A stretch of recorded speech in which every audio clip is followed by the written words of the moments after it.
Hello everyone, Penrose776 here, and again for what I assume is going to be another Fallen banner, because it is that time of year.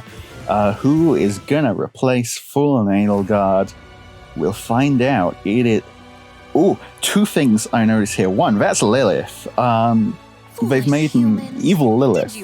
Two, the music. Fine. The teleport. Wow. But the music, that, my friends, if I'm not mistaken, that is the sound of Funeral of Flowers.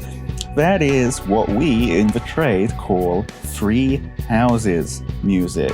Who do you think from Three Houses they are adding on a Fallen Heroes banner?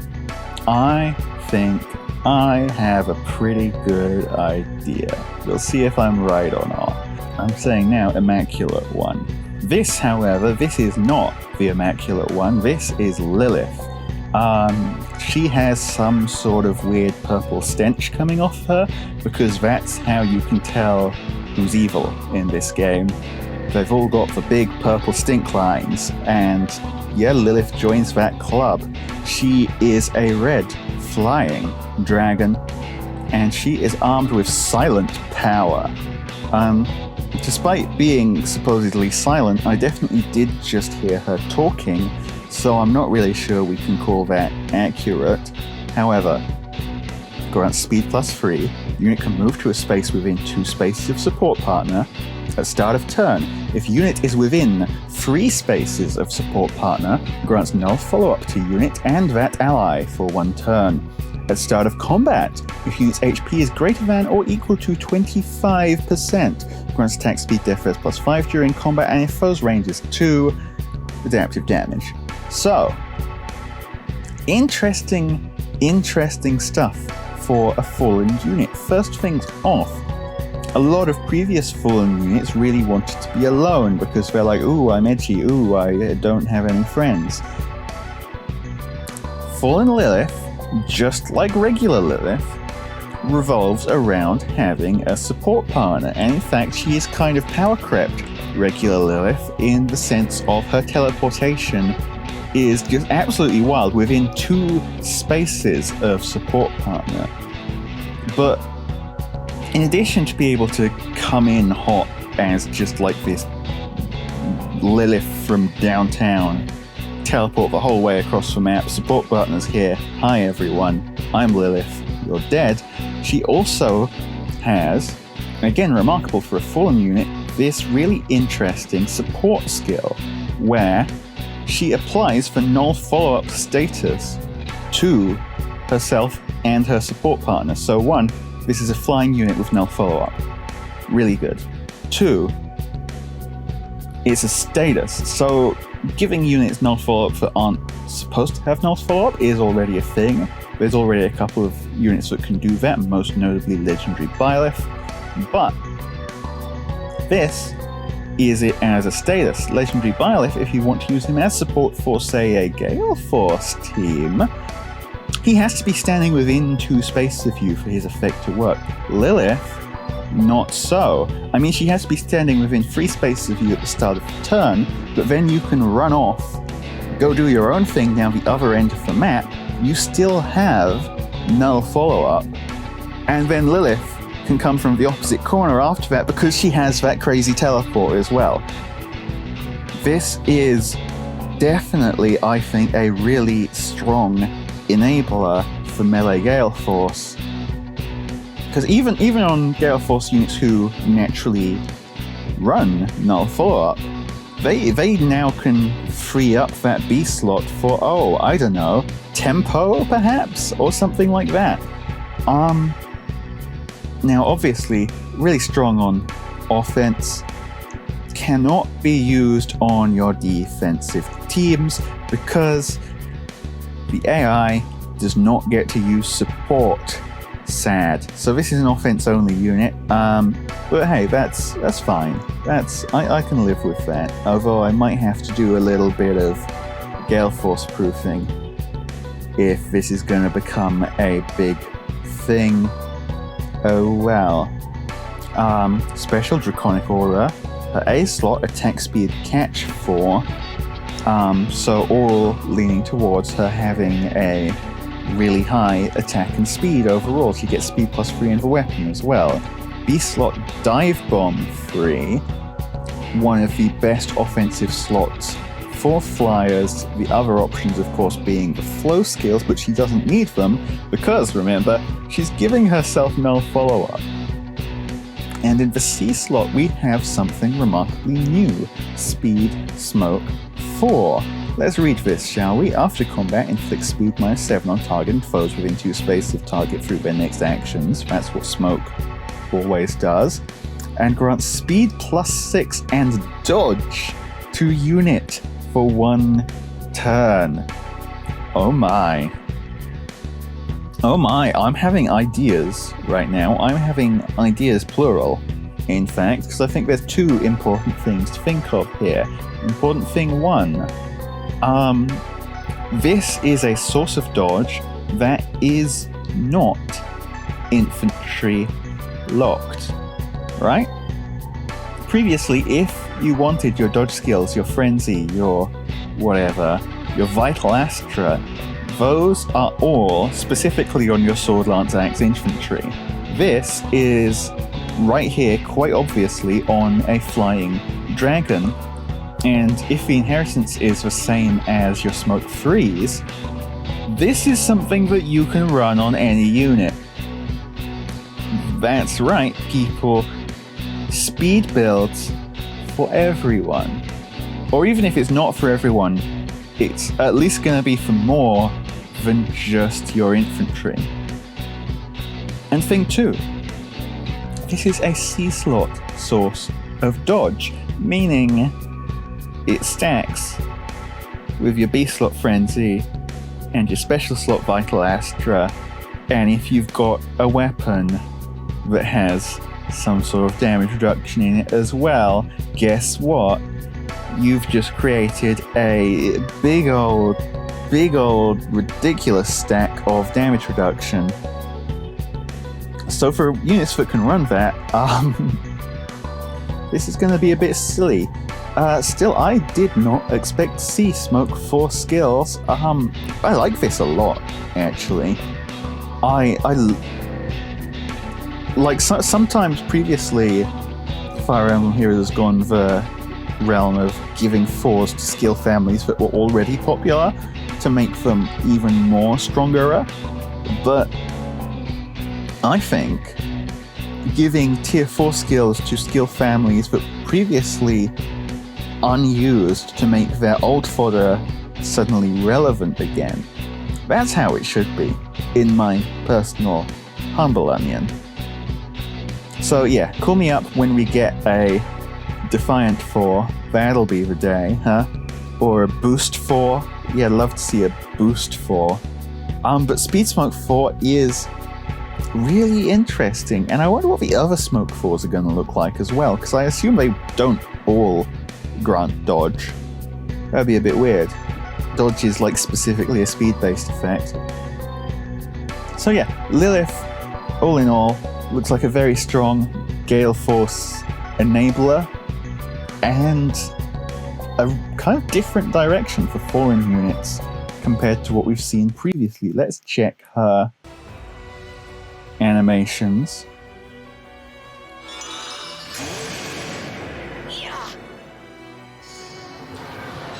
Oh wow, that's cool. That is undeniably cool. And she's still turning into her little, like, Lilith floaty dragon form, the really small dragon. Who's next? Ninin? Ninin! Aww. Who am I? You've made her sad. Why would you do this? Yes. That's a pulse tie right there. That's a Ninin who... Well, let's see what she does. I don't know why you had to make Ninin sad. I like Ninin a lot. Why is she sad? But I wonder, based on that, since we're getting Lilith, we're getting Ninin, we can... A high chance of the Three Houses unit being a dragon as well. Is this just gonna be a full-on Stinky Dragons banner.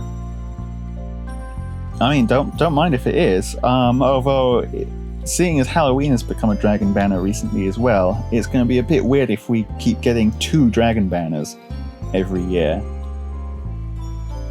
Well, not that I mind. She is a blue infantry dragon, just like regular Ninin. She has the enveloping breath. The breath that puts you in an envelope. It's probably enveloping, but it grants res +3 if sing or dance is used. Inflicts attack res -7 and guard on foes in cardinal directions of unit and target through their next actions. At start of combat, if unit's HP is greater than or equal to 25%, grants speed res +6 during combat, and if foe's range equals 2, adaptive damage. She's a dragon. Okay. So we're getting, well, a guard effect on singing and dancing. That's all great. The speed res +6 is a weird choice. I'm not sure what she's really doing with those stats, but sure, I'm not complaining. Call to Flame. So as well as her weapon, she also has what I'm assuming is a PRF dance, where Flame calls you up and goes, "Hey, you wanna come for Flame?" Yeah. Grants another action to target ally and grants attack +6 and special cooldown charge +1 per attack during combat to that ally for 1 turn. Also, if the target ally is a dragon, target can move 1 extra space. Okay, so 2 fallen support units in a row here, and this is a spicy one. Special cooldown charge +1 per attack during combat. That's just plain old, good old special acceleration. And then Dragon Tempest. This is the legendary Azure of dragons. Actually, thinking about it, I'm already seeing some nonsense possible because Cav Dragons are in the game now. Cav Dragons are in the game. You could potentially run a Dancer Trap with Niffle or Muspel, or both, to a humorous effect. I think that'd be quite funny. I'm not going to do it, because I don't have those units, but... actually I think I do have a Niffle somewhere, but regardless, that's what it does. Really interesting dragon support unit, even a pretty strong support for non-dragons because, well, getting special cooldown charge +1 per attack during combat is something that you kind of always want. A lot of units these days have guard. This perfectly cancels it out, or alternately, if they don't have guard, now you're getting twice as much special for your special hits. Really good. She comes with B Dual Infantry 4. Not the first unit to have it, but honestly, the Dual 4 skills are very good. HP +5 is worth a lot, but it's not quite enough to warrant running as an A slot by itself, in my humble opinion. I've said that twice in this video. What's wrong with me? I should, yeah. But getting HP +5 and +2 to all stats, that's kind of good, I think. Because HP is really valuable, and it's one of the hardest stats to stack in the game. So any skill that gives HP immediately makes me go, ooh. But now, HP and extra stats, that's worthy of being run, even if you don't care about the dual effect. In addition, though, there's a dual effect, meaning that if you're using her for arena scoring, you're going to have a good time. Although, knowing how high base stat totals are getting, I mean, she is a dancer, so she might have reduced stats because of that, but I think it would be... There's a lot of units now that kind of don't need to run duels for duel's sake anymore because they already beat the base stat total. In the B slot, Odd Pulse Type 3 Good skill to have. Very useful. And in the C slot, cross spur attack. We've seen that before on New Year's Regin, but the cross spurs are interesting ones, good for supporting your allies across the map, which is where they might be if you've just danced them and they're a dragon and they're now running 3 spaces away or 4 spaces away if they're a cav dragon. Really, really interesting dancer. Again, a fun choice to have 2 supporty units on your team. Regular Ninin is just kind of like completely out of it at this point, though. This is just all around a better minion, unfortunately. So that's sad for old minion enjoyers, but here's the new minion, and she is also sad. Make of that what you will. Let's see her animations.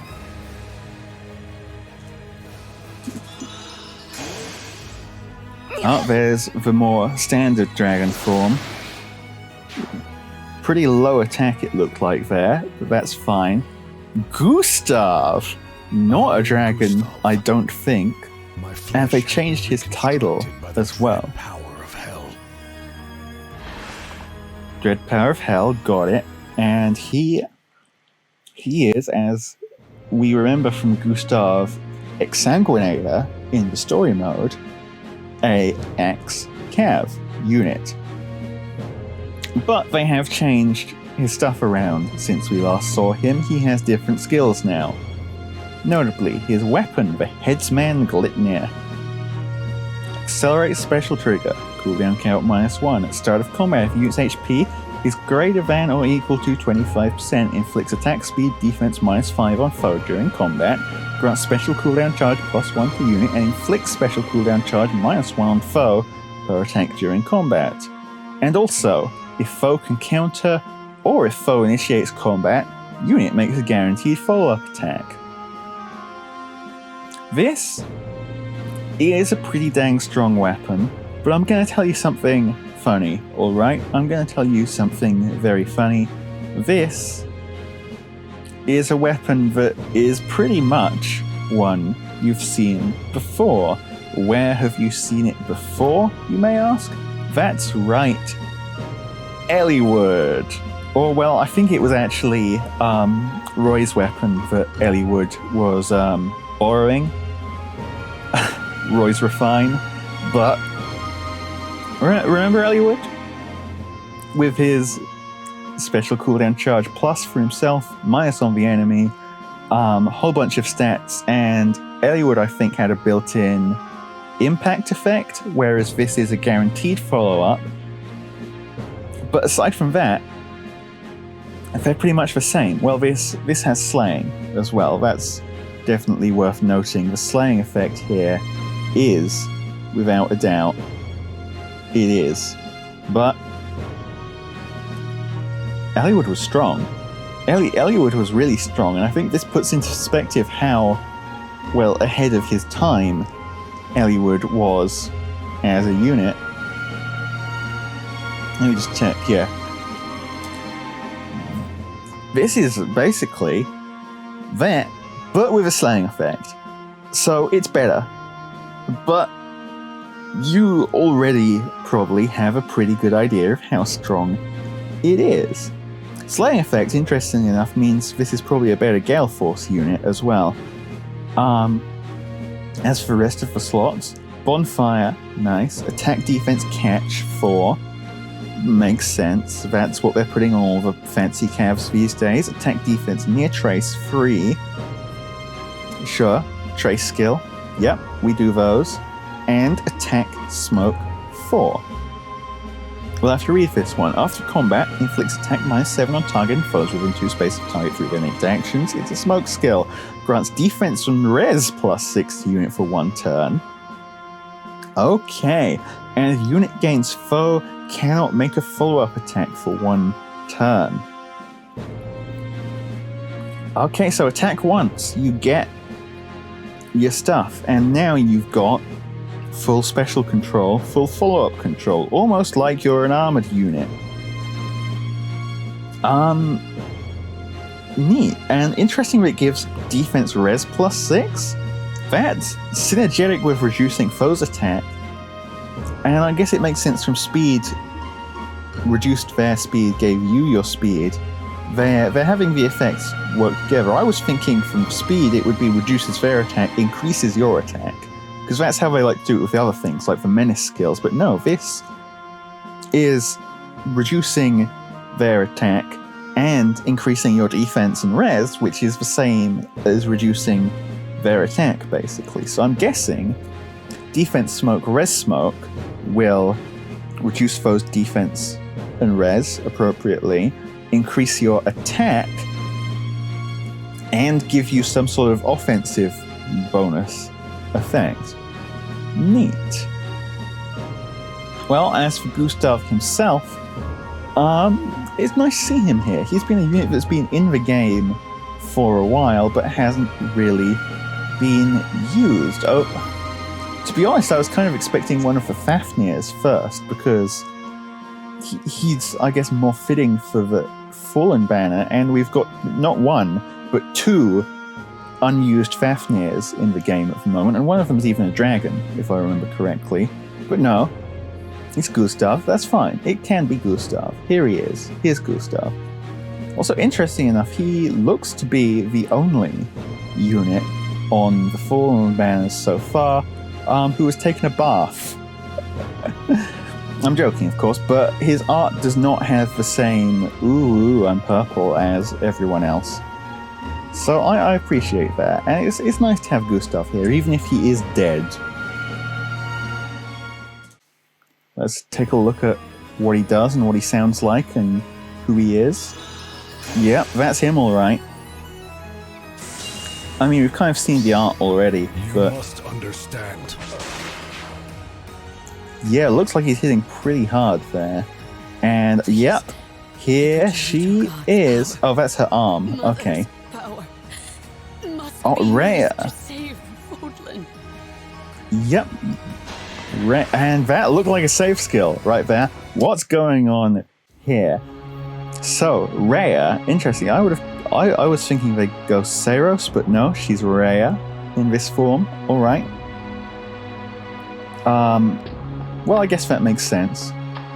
It makes sense either way, but it makes sense this way as well. And it's the Immaculate One, an armoured, colourless dragon. I see already the near save skill, but ooh, what's going on here? Begin with her weapon. Actually, yeah, this is probably the Fallen Edelgard replacement right here, if I had to guess. Ruinous Frost. Accelerates special trigger. Cooldown count -1.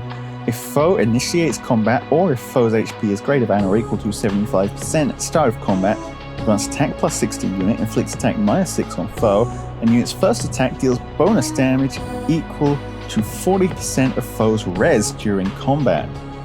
And also, both unit and foe cannot make follow-up attack. And, of course, if foe's range equals 2, adaptive damage. So, putting it together, slaying. Of course, everyone needs slaying. Attack +6, attack -6 on foe. Fairly standard effect these days, but it's still a strong effect. Now, the interesting part, its first attack deals damage equal to 40% of foe's res during combat. That is effectively giving her more or less a free Luna on each combat. Not quite a free Luna.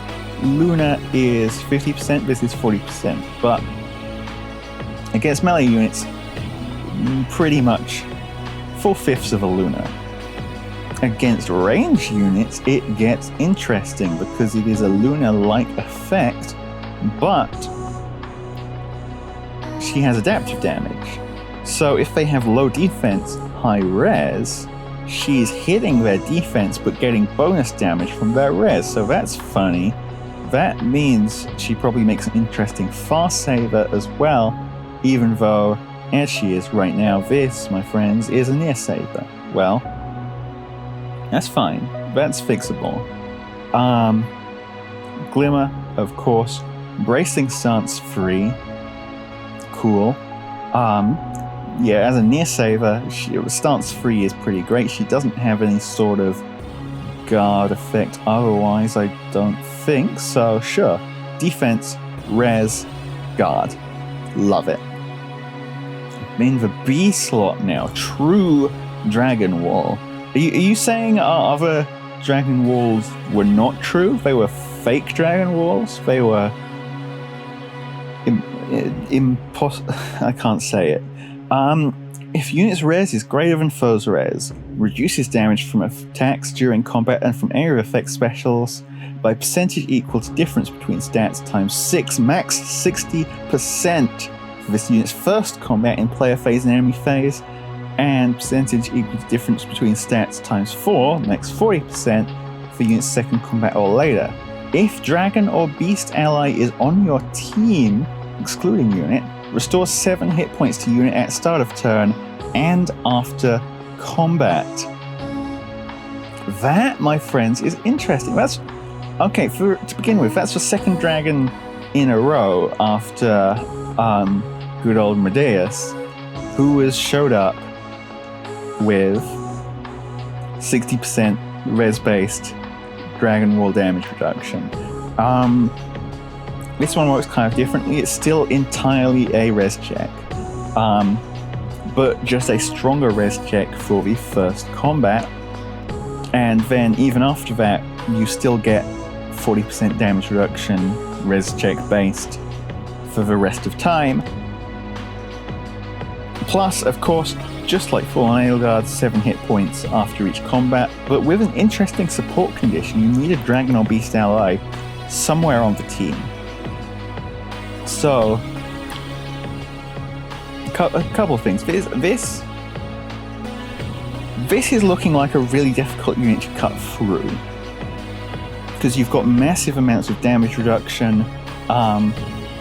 You've got that same potential to inflict a lot of damage on counterattack with that free Luna. You've got the same Wary, which is interesting. It means you can't really necessarily do silly like double follow-up builds here, because she's losing her own follow-up attack as well. But so basically she doesn't quite have the same offensive power as Fallen Edelgard, who could run into your team and Gale Force you for free and had that extreme ability. This is more of a pure wall unit by the looks of it, but it's a wall that you hit and then counterattacks back and kills you, so kind of like how enemy phase Fallen Edelgard works. And compared to enemy phase Fallen Edelgard, she's way harder to kill, because enemy phase Fallen Edelgard had 40% damage reduction once. This unit has 60% damage reduction once, and then 40% damage reduction forever, unless you make the rest check, and has the same healing, and still has ridiculous stats. Not as mobile, not as offensively powerful, but kind of absurd in other ways. And of course, she's a near saver. I think she, again, I said this earlier, but I think she has a lot of potential as a fast saver as well. It is kind of ridiculous that all of the best fast savers in the game at the moment are melee units, because ranged units don't get to use the really fancy tools that fast savers really like to have, like your Dragon Wall, like your Hardy Fighter, like that sort of nonsense. Yeah, bit silly that, but again, another dragon fast saver as well, or another dragon being one of the best fast savers, like next to a Sin Idan, next to what's her face, Halloween Mer. So yeah, that's a bit weird. I would definitely feel a bit weird building a third dragon fast saver if I rolled her. The one notable thing, aside from that, she does not have the null armor effective damage, and again, being a dragon, she's also weak to dragon effective damage. Don't know how much that's going to play into things, but it gives you some options for cutting through her. Yeah, I think for people who struggle to get through save units, this is going to be yet another absolutely disgusting save unit to try and cut through. Joy. For everyone else, this actually looks a fair bit easier to handle outside of the context of being a save unit that you need to cut through. If you're enemy phasing her, for instance, she is kind of strong, but she doesn't really have much. And if she's running a near safe build, you'll be able to chip her down with ranged units as well. Also worth noting. But still, a very, very strong looking unit. Definitely meta defining, just in a different sort of way from Fallen Edelgard, and that's fine. Honestly, we didn't really want another Fallen Edelgard anyway. I mean, Fallen Edelgard did fall off in the end, but in the process spawned a whole bunch of units with ridiculous abilities that are now causing a pain for the rest of us, even though Fallen Edelgard is out of the picture. Isn't that great how that works? So yeah, strong.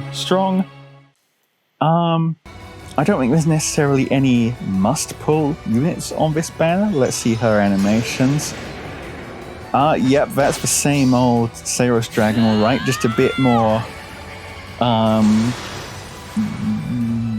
grey and orange. Let's see if we can spot a GHB unit, can we? I do not see one. Okay. And there's no 4-star special or 4-star focus on this banner either, so you're just going to have to live with that. Let's go check for Twitter to see who the GHB is. It is Muarim. Interesting. What's this? Oh yeah, the Celestial Stone thing. I'd completely forgotten they did this somehow. Even though they do this every time, it still catches me off guard. I couldn't tell you why. Yeah, Muarim, interestingly. I'm not complaining, though.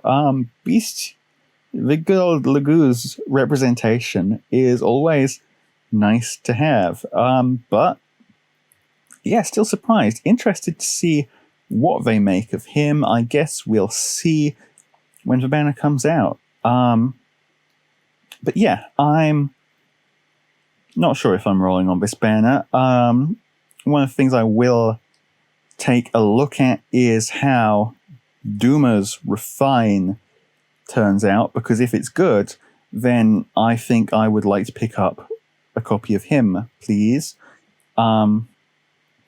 instead of whatever's going on here.